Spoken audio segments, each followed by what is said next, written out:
I understood the word corpus. So वो amount आपके लिए 50 लाख हो सकता है, मेरे लिए 5 करोड़ हो सकता है, वो सबके लिए अलग है. On to my second date I told my would be wife कि हमें कॉर्पस बनाना है. तो उन्होंने कहा कि ये क्या बोल रहा है. मेरी सैलरी अच्छी है, मेरे पास पैसा अच्छा होगा, मेरी investment savings everything will be good and I will be a करोड़पति. ठीक है, ये फर्स्ट करोड़ तो सबको बनाने हैं और ये this is the most common question.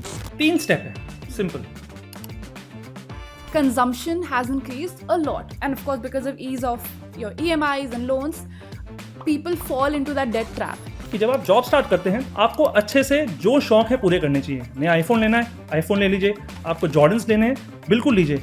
Market गिरती है तो एक सेल लगी है, जैसे कि मिंत्रा और अमेजोन में सेल लगती है. म्यूचुअल फंड सही है, ये तो आपको पता है, बट म्यूचुअल फंड बेचना कब है मैं आपको बताता हूँ. When every college student starts making in the stock market, it's time to book your profit.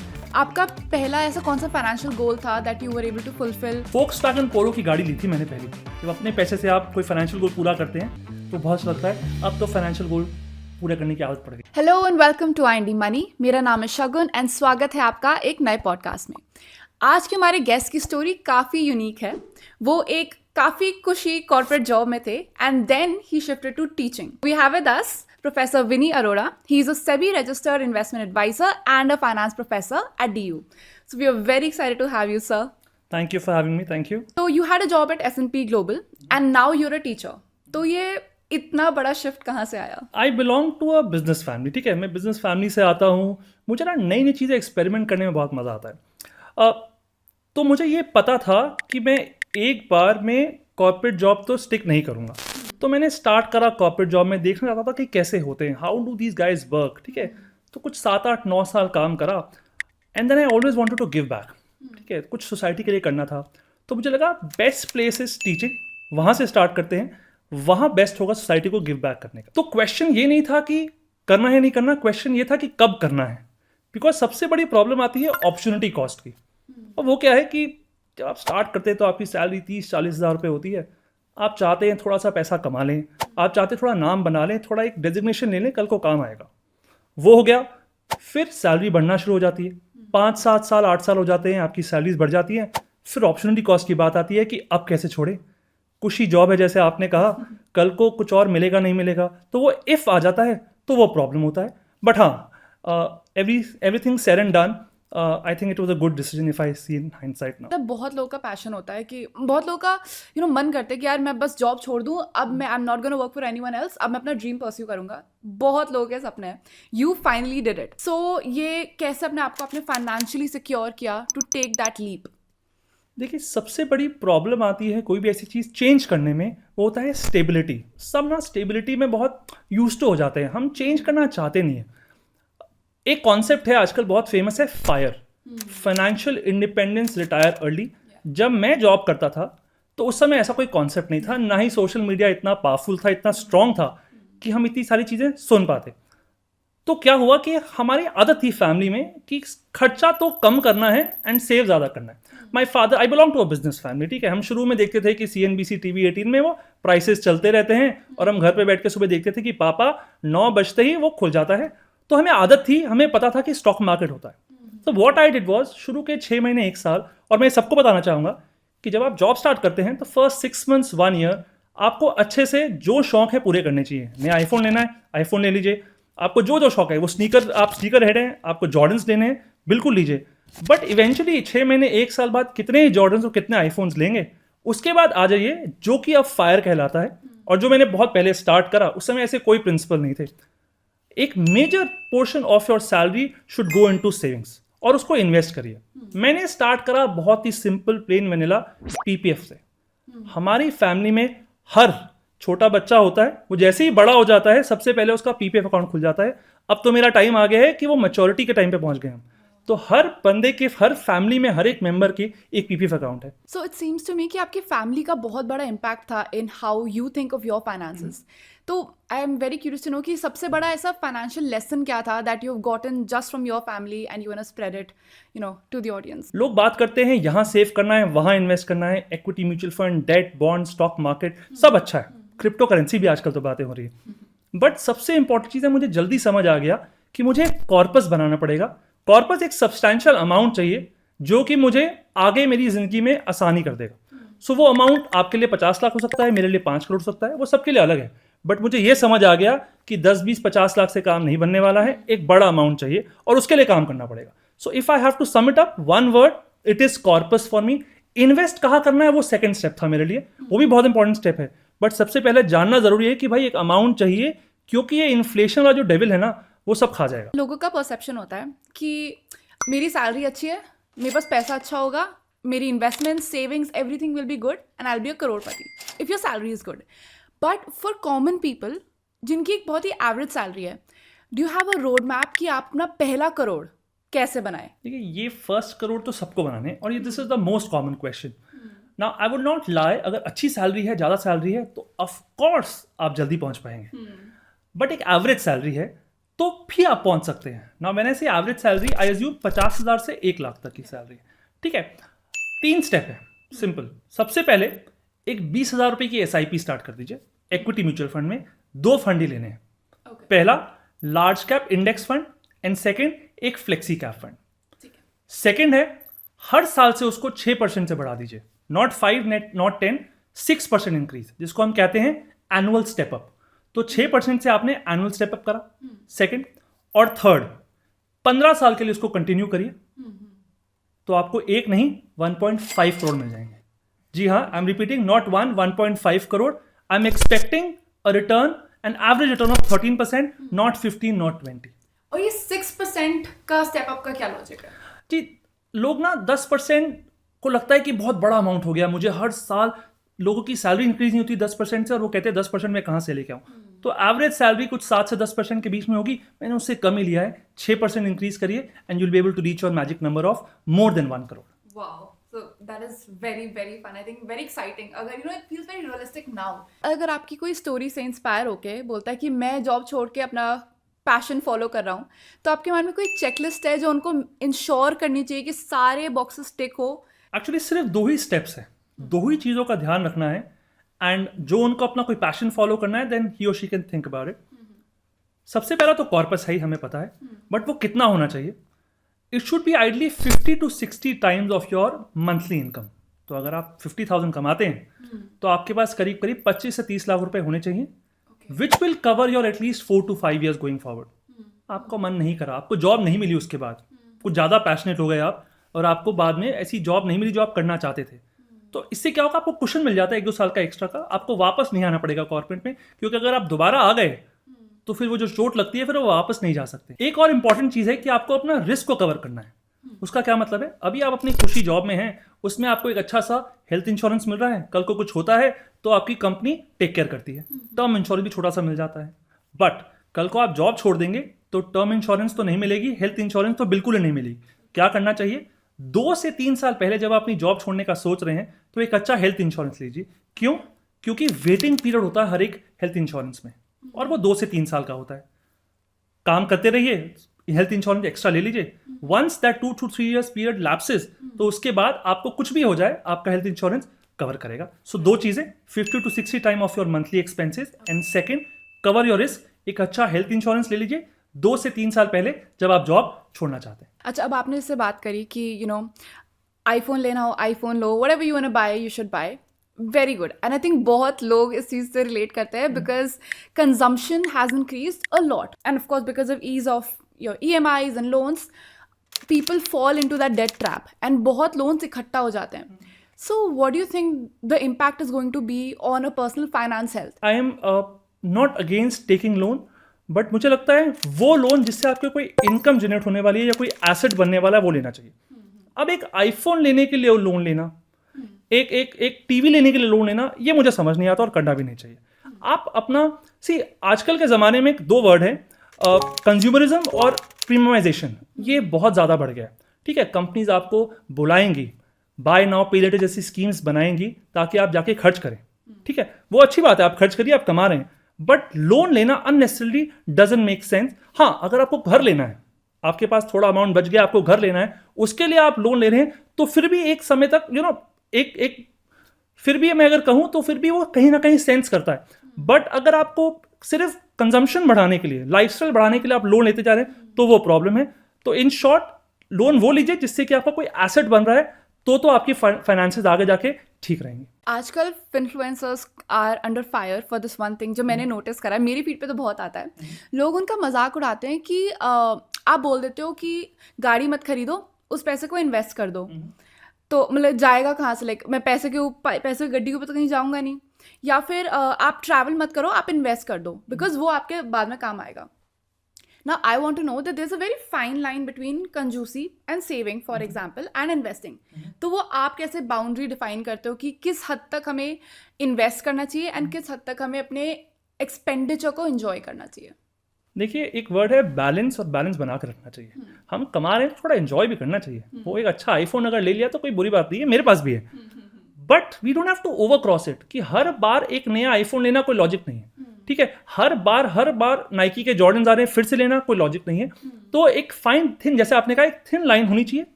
Best तरीका है कि सबसे पहले आप सेव करिए, फिर आप एक्सपेंडिचर करिए, तो आप कभी भी हारेंगे नहीं। ठीक है, आपको लगता है कि आप 1 लाख रुपए कमा रहे हैं, अगर उसमें से आप 30,000, 25,000 जो भी अमाउंट है वो फिक्स कर लीजिए कि ये तो पहले मैं इन्वेस्ट करूंगी, और उसके बाद मुझे जो भी बचता है मैं खर्च करूंगी।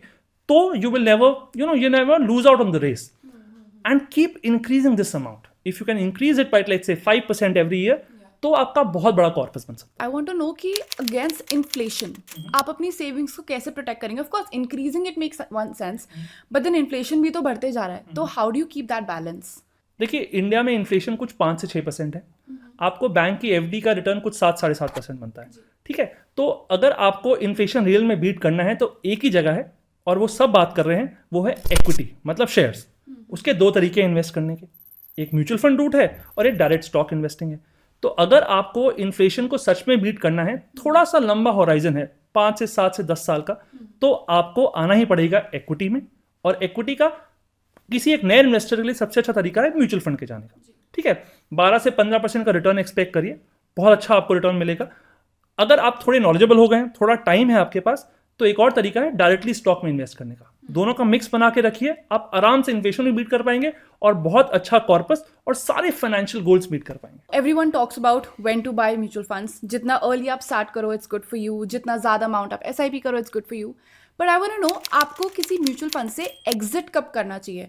क्या कोई इंडिकेटर्स है, कोई साइंस है that investors should look out कि यार ये सारे चेक बॉक्सेस क्लिक हो गए, अब टाइम टू से by two this mutual fund? बिल्कुल, म्यूचुअल फंड सही है, ये तो आपको पता है, बट म्यूचुअल फंड बेचना कब है मैं आपको बताता हूँ। सबसे पहला है कि आपका फाइनेंशियल गोल जब अचीव हो जाए और you are closer to your financial goal, तो करना चाहिए।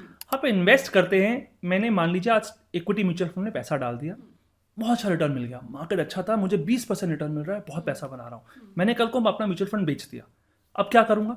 अब मैं जाके फिक्स डिपॉजिट कर दूंगा या अपने सेविंग्स बैंक अकाउंट में रखूंगा, मिलेगा दोबारा मुझे वही 4-5 या 7-8% रिटर्न। अभी भी इंडिया में best investment asset class is mutual fund, and when I talk about mutual fund, equity mutual fund. तो जब आप अपने फाइनेंशियल गोल की तरफ आ जाए या आपका फाइनेंशियल गोल अचीव हो जाए, तो आपको म्यूचुअल फंड बेचना चाहिए। Second, asset allocation. जब आपका एसेट एलोकेशन ऊपर नीचे हो जाए, तो आपको म्यूचुअल फंड बेचने का सोचना चाहिए। इसका मतलब क्या है कि स्टॉक मार्केट बहुत बढ़ गई है। ठीक है, आप चाहते थे कि आप 50% ही पैसा आपका इक्विटी में हो, बिकॉज स्टॉक मार्केट बढ़ गई है, तो अब आपका 70% इक्विटी में आ गया, तो आपने कुछ इक्विटी म्यूचुअल फंड बेच दिए ताकि आपका एसेट एलोकेशन ठीक हो जाए। एंड थर्ड है कि जब आपका फंड परफॉर्म नहीं कर रहा है, इसका क्या मतलब है कि आपने स्मॉल कैप फंड लिया और आपका फंड जब मार्केट बहुत बढ़ रही थी तो ज़्यादा रिटर्न नहीं मिला, बाकी फंड अच्छा रिटर्न दे रहे थे, या जब मार्केट गिर रही थी तो आपका फंड ज़्यादा गिर गया। अगर ऐसे दोनों कोई सिनारियोज आते हैं, तो आपको अपना म्यूचुअल फंड बेच के नया म्यूचुअल फंड ले लेना चाहिए। तो ये 3 प्राइमरी सिनारियोज हैं जहां पे आप अपना म्यूचुअल फंड बेचने का सोच सकते हैं। एवरी डे न्यूज़ खोलो तो people talk about stock market crash, कि इस दिन हो गया, उस दिन हो गया। I mean stock market crash का बहुत ज़्यादा फियर है in the market, specially because there are lot of new investors, right? So and different type of advices also. कोई लोग कहते हैं कि buy more, buy the dip, कुछ लोग कहते हैं होल्ड करो, be patient, and some people से quit, exit and just let it go. I want to ask you, do you have a guide कि कोई investor, how do you navigate through that stock market crash if it were to happen?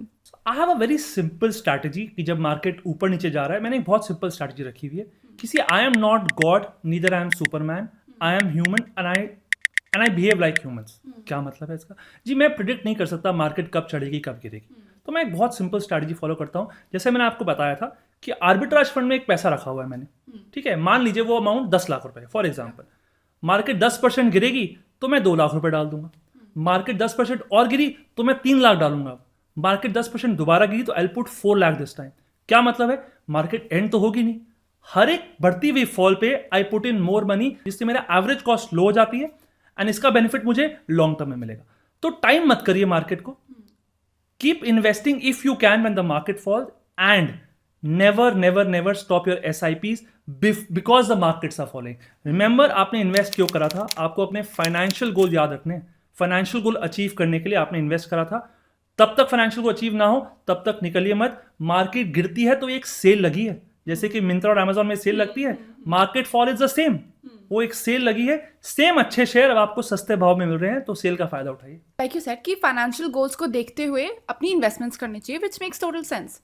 But कभी कभी in life हमारे goals change हो जाते हैं, तो how do I balance या in fact rebalance my portfolio to make sure कि जो भी मेरे फाइनेंशियल गोल्स हैं मेरी इन्वेस्टमेंट्स अभी भी उसकी तरफ ही जा रहे हैं।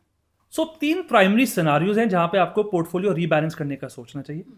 एक लेट्स से बहुत बड़ी मार्केट फॉल हो गई, ठीक है, 15-20% से मार्केट गिर रही है, तो maybe you want to add more equities, तो आपका पोर्टफोलियो रीबैलेंस करने का टाइम हो सकता है।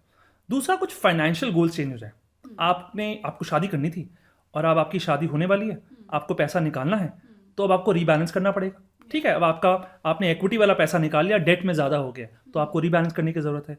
और या तो आपको कोई नई इन्वेस्टमेंट अपॉर्चुनिटीज दिख गई हो, ठीक है, कोई आपको सस्ते भाव में कोई रियल एस्टेट मिल रहा हो, यू गेटिंग या आपको कोई शेयर ऐसा मिल रहा हो जो आपको पता है कि नहीं ये शेयर अच्छा करेगा, तो ऐसी कोई नई अपॉर्चुनिटीज आ जाए तो उस हिसाब से और उस समय आप पोर्टफोलियो रीइम्बैलेंस कर सकते हैं। अब जैसे फॉर एग्जांपल मैंने एक 50 ईयर का विजन देख के कोई म्यूचुअल फंड या कुछ इन्वेस्टमेंट किया, एंड लाइफ में चीज़ें होती रहती है, maybe there is a wedding, maybe there is something that I need to buy, whatever. So I want to know कि how do I make sure कि मेरी जो इन्वेस्टमेंट है उससे मैं विड्रॉ कर लूँ विदाउट एक्चुअली अफेक्टिंग जो भी मेरा लॉन्ग टर्म का वेल्थ क्रिएशन। देखिए, आपको इन्वेस्ट करना चाहिए सबसे पहली बार as per your financial goals. Now people don't understand financial goals, so let me take you back. Financial goal ये नहीं होता है कि मुझे अमीर बनना है, कि मुझे बहुत सारा पैसा चाहिए, कि मुझे फाइनेंशियल गोल होना चाहिए कि मुझे 50 लाख रुपए बनाने हैं अगले 10 साल में। प्रॉपर फाइनेंशियल गोल है मुझे, क्योंकि अमीर आपके लिए 5 लाख हो सकता है और उनके लिए 5 करोड़ हो सकता है। सो डिफाइन करिए पहले फाइनेंशियल गोल क्या होते हैं और इन्वेस्ट करिए उसके हिसाब से। तो मान लीजिए आपको घूमने जाना है, आप साल में एक बार घूमने जाते हैं, ठीक है, आपको 5 साल बाद एक गाड़ी लेनी है और 20 साल बाद आपको रिटायर होना है। ये आपने 3 फाइनेंशियल गोल बना लिए। आप हर एक फाइनेंशियल गोल के लिए अलग तरीके से इन्वेस्ट करिएगा। सब फाइनेंशियल गोल के लिए आप सेम म्यूचुअल फंड या सेम इक्विटी या सेम डेट नहीं कर सकते।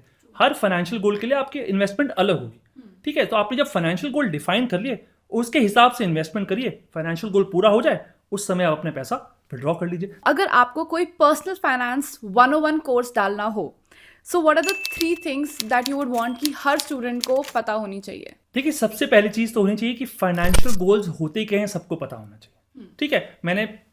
मुझे अमीर बनना है एक फाइनेंशियल गोल नहीं है, मुझे गाड़ी लेनी है एक फाइनेंशियल गोल नहीं है, मुझे 20 लाख रुपए की गाड़ी आज से 4 साल बाद लेनी है एक फाइनेंशियल गोल है, मुझे शादी करना एक फाइनेंशियल गोल नहीं है, ठीक है। कितना अमाउंट चाहिए और कब चाहिए ये बहुत जरूरी है, तो ये जानना जरूरी है। दूसरी चीज, I would like to put in that equity is for long term and debt is for short term. हम उल्टा कर रहे हैं।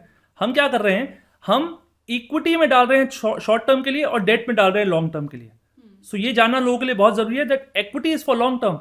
6 महीने, 1 साल, 2 साल इक्विटी मार्केट में पैसा नहीं डालना है, लॉन्ग टर्म डालिए। कम से कम नहीं तो 6-7 साल का होराइजन रखिए एंड डेट शॉर्ट टर्म के लिए यूज करिए। And third is cover your risk first. 2 चीजें बहुत जरूरी है। रिटर्न से पहले रिस्क सोचिए। नाउ रिस्क की कैसे कवर करेंगे हम रिस्क को कवर करने के लिए आपको 2 चीजें लेनी है, एक अच्छा हेल्थ इंश्योरेंस और एक सिंपल सा टर्म इंश्योरेंस, बस। Investing is one thing, of course equities पे हम आएंगे, but real estate is a very hot topic for now, right? Everywhere you go, I have seen this my self that जहाँ पे मैं रहती हूँ वहाँ पे property rates are through the roof. जो property we saw maybe in 50 lakhs a year ago is now at 1.5 crore, जो कि it is insane. So I would like to know what is your perspective on real estate as an investment avenue, especially जब ये इतना subjective है। दिल्ली में कुछ और property rates है, पुणे में कुछ और है, so इतने सारे variables है, is it really a good investment avenue? ये जो आपने क्वेश्चन पूछा है ना, ये मुझे लगता है आधी जो हमारे देश की जनता उनका ये क्वेश्चन है। तो इसका एक वर्ड आंसर है रीसेंसी बायस। हम कोई भी चीज़ इन्वेस्टमेंट करना चाहते हैं, आपने कोविड के बाद क्या देखा है, सारे एसेट क्लासेस बहुत तेजी से भागे। सबको इक्विटी मार्केट में इन्वेस्ट करना है, सबको स्टॉक मार्केट में स्टॉक इन्वेस्ट लेने हैं, अच्छे स्टॉक्स लेने हैं। रियल एस्टेट भी वही हुआ है। हम रिसेंसी बायस में फंस जाते हैं कि लास्ट के 2-3 साल में जो आपने बात करी है बिल्कुल बढ़े हैं रेट। लास्ट के 2-3 साल में 30%, 40%, 50% तक का ये रिटर्न मिला है। बट क्या ये सस्टेनेबल है? Let me take you a little back and then explain it to you. Real estate में हमेशा से कुछ 7 से 8% का रिटर्न बनता है over a longer period of time. आपको हमेशा थोड़ा लॉन्ग पीरियड लेके चलना होता है, तभी आपको रियल रिटर्न दिखता है। उसमें कुछ 1.5 से 2% आप रेंटल इनकम डाल दीजिए। So if you add both of them you get around 9 to 10% of return from real estate sector. Now problem क्या है रियल एस्टेट में? एक तो इलिक्विड है। आज आपको बेचना है तो 6 महीने लग जाएंगे आपकी प्रॉपर्टी बेचने में, वो स्टॉक ब्रोकर के कॉल्स को छोड़ दीजिए। ऑन द अदर हैंड कुछ एसेट क्लास जैसे कि मैंने आपको पहले बताया, म्यूचुअल फंड है, इक्विटी म्यूचुअल फंड, जब चाहिए बेच सकते हैं, एक फोन का बटन दूर है। एवरेज रिटर्न अगर आप इंडेक्स फंड और अगर आप लार्ज कैप इंडेक्स फंड की बात करें तो करीब करीब पिछले 20-25 साल का एवरेज रिटर्न देखिए तो 13 से 14% का मिल रहा है। तो हम उस एसेट क्लास पे क्यों जा रहे हैं जहां पे आपको मेजॉरिटी अमाउंट पैसे देना पड़ेगा, जहां पे आपको लोन लेना पड़ेगा। तो रियल एस्टेट में आपको बड़ा लोन लेना पड़ेगा। आपकी जिंदगी का सबसे बड़ा इन्वेस्टमेंट रियल एस्टेट होगा और इतना बड़ा बेट ले रहे हैं at the initial years of your career, तो रिस्क है। मैं ये नहीं कह रहा हूं कि आपको रियल एस्टेट में इन्वेस्ट नहीं करना चाहिए, बट पहले थोड़ा कॉर्पस बना लीजिए और फिर उसके बारे में सोचिए कि रियल एस्टेट में इन्वेस्ट करना है नहीं करना है। And let me sum it up, real estate को इन्वेस्टमेंट मत सोचिए। अगर आपके पास अपना घर नहीं है और रहने के लिए लेना है तो अलग बात है, इन्वेस्टमेंट के लिए बेटर एवेन्यूज अवेलेबल है। ऐसा कोई इन्वेस्टमेंट एवेन्यू जो आपको लगता है कि ज़्यादा लोगों को पता नहीं है बट उनको पता होना चाहिए? रियल एस्टेट में इन्वेस्ट करने का एक तरीका है जो मोस्ट लोगों को पता नहीं है। ठीक है, सबके पास 50 लाख, 1 करोड़, 2 करोड़ नहीं पड़े। तो एक चीज होती है, इसको कहते हैं हम रीट्स, रियल एस्टेट इन्वेस्टमेंट ट्रस्ट। ठीक है, मैं रिपीट करता हूं, REIT। ये स्टॉक मार्केट की तरह ही ट्रेड होते हैं। ये क्या है कि आप जाके रीट्स बाय कर रहे हैं इंस्टेड ऑफ स्टॉक्स। ठीक है, रीट्स क्या है? वो म्यूचुअल फंड की तरह आपका पैसा लेते हैं और कमर्शियल प्रॉपर्टीज में इन्वेस्ट कर देते हैं। उनसे एक रेगुलर जो रेंट आता है वो आपको डिविडेंड की फॉर्म में डिस्ट्रीब्यूट कर देते हैं। तो इससे आपको करीब करीब 6 से 7% का डिविडेंड मिल सकता है और थोड़ा प्राइस एप्रिसिएशन मिलता है उनके शेयर के प्राइस से इंक्रीज। तो REITs is a good option to start investing in real estate. Now gold के बारे में बात करते हैं। It is, at record high prices. Everyone's running after gold. आए दिन न्यूज़ में आते रहता है। तो I want to know your perspective. Is gold a good investment avenue for long-term wealth creation? Let me give you a number, that will surprise a lot of people. Yeah. Gold over the period of time, let's say 2 to 3 decades का अगर हम gold का average return देखें तो कुछ 12% बन जाता है। तो गोल्ड ने रिटर्न अच्छे दिए हैं।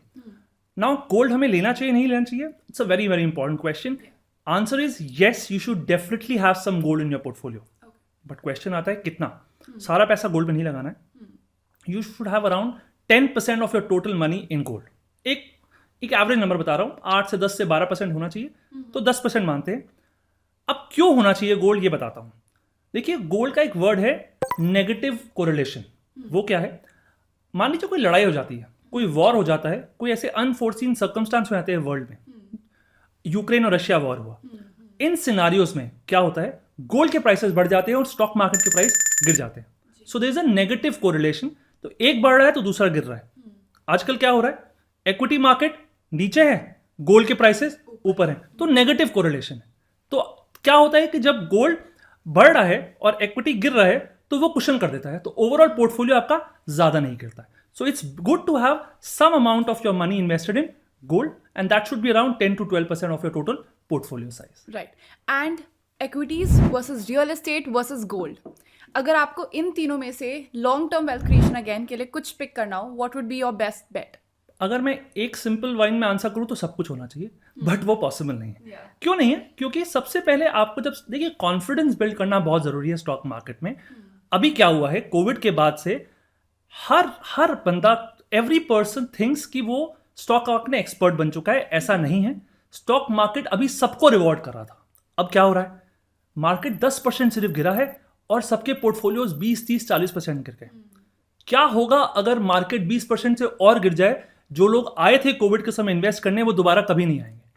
तो पॉइंट है कि आपको कॉन्फिडेंस बिल्ड करना है। कैसे करेंगे? सबसे पहले ना थोड़ा सा कुशन बिल्ड करिए और थोड़ा सा सेफ्टी फंड, जिसको मैं कहता हूं इमरजेंसी फंड, रखिए। वो कहाँ रखना है? आप फिक्स डिपॉजिट कर सकते हैं, आप आर्बिट्राज फंड में रख सकते हैं, आप म्यूचुअल फंड में रख सकते हैं जो कि डेट म्यूचुअल फंड होगा। उसके बाद साथ साथ आप स्टॉक मार्केट में इन्वेस्ट करिए। मैंने आपको 2 तरीके बताए थे, एक म्यूचुअल फंड होगा, इक्विटी म्यूचुअल फंड में SIP शुरू करिए, रोके मत, चाहे जितना भी छोटा अमाउंट हो। आप 5,000 से शुरू करना चाहते हैं, 10,000, 20,000, आपकी मर्जी है, अमाउंट घटाना नहीं है। और साथ में एक नई चीज है, आप गोल्ड में भी SIP कर सकते हैं। तो मान लीजिए 20,000 की SIP इक्विटी म्यूचुअल फंड में है, तो उसका 10% 2,000 रुपये होगा, वो आप साथ साथ गोल्ड के SIP कर दीजिए। तो आपके पास गोल्ड भी हो गया, आपके पास stock market through mutual fund हो गया, और आपके पास डेट तो था ही। तो एक अच्छा पोर्टफोलियो बन गया। आपके सवाल में था रियल एस्टेट। रियल एस्टेट को थोड़ा डिले करिए, थोड़ा कॉर्पस बना लीजिए, थोड़ा पैसा बना लीजिए। और मेरा एक रूल है, और ये मैंने खुद बनाया है, कि जब तक आपके पास 30% of the real estate value ना हो, रियल एस्टेट मत लीजिए।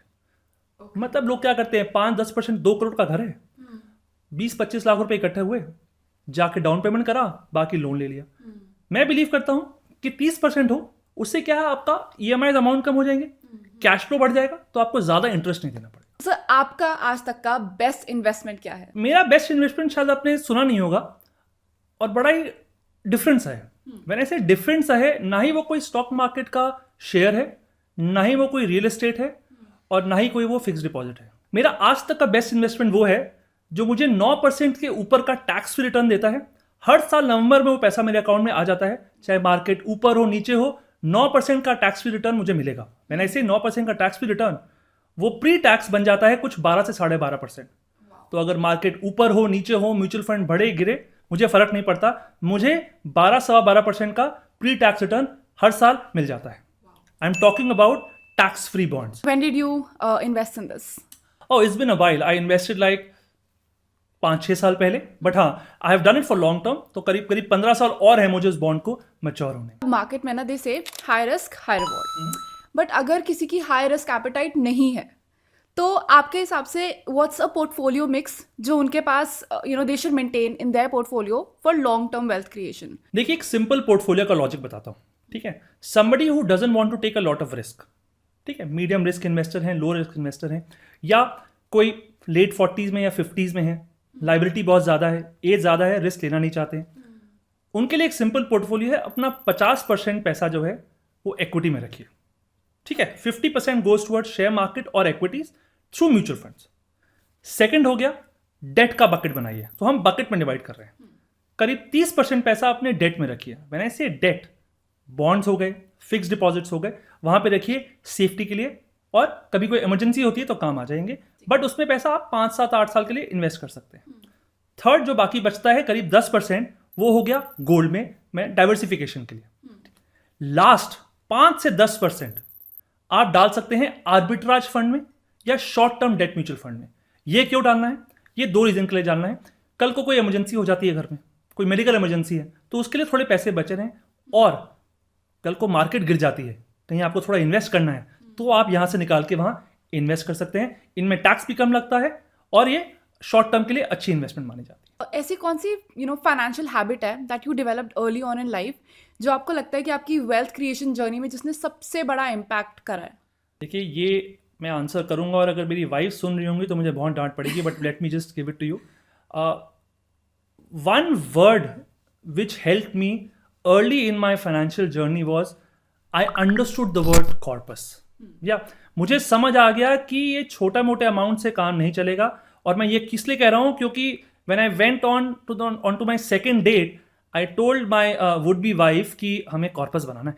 तो उन्होंने कहा कि ये क्या बोल रहा है। तो so the entire logic is कि कॉर्पस वो चीज़ है जो एक अमाउंट आप साइड में रख लेंगे, जो आपको जरूरत पड़ेगी आज से 10, 15, 20 साल बाद।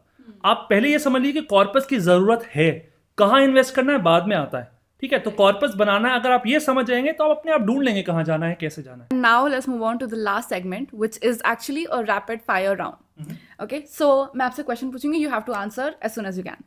So the first question is, one book on personal finance that changed your perspective about money. Intelligent Investor. And what did it teach you? It taught me about value investing. It taught me about अच्छे share कैसे खरीदने हैं। Okay.